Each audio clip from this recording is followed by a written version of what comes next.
görkü nur menen a beldim görkü kur menen isigen sulu mölmölüm a belgili bolsun ır menen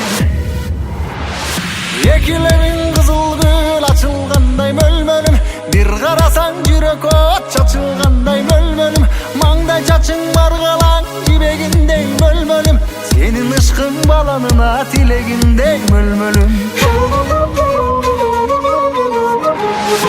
Ötüngüsün özgöndün gürüçündey mölmölüm sozulganın zergerdin gümüşündey mölmölüm mayın digin jorgonun jürüşündey mölmölüm Gülzar kılçı yürektin ağaçıp jatkan jillerin Gülzar kılçı yürektin ağaçıp jatkan jillerin Gülzar kılçı yürektin ağaçıp jatkan jillerin Gülzar kılçı yürektin ağaçıp jatkan jillerin Gülzar kılçı yürektin ağaçıp jatkan jillerin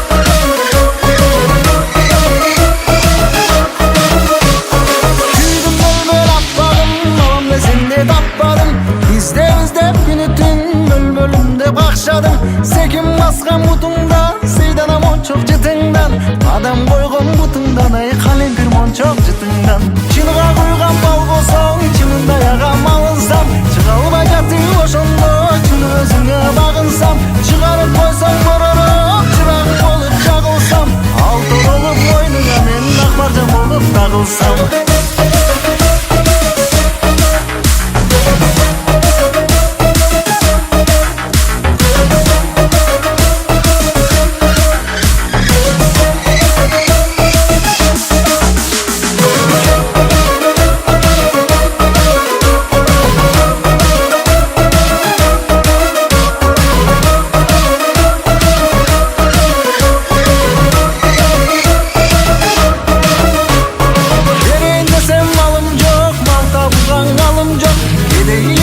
Dartınan dışın calın içim çok Bir oktanının barına karavet eken gönül sok Görünüp koysam bir yolu buluttan çıkkan ay okşap Görünüp koysun bir yolu buluttan çıkkan ay okşap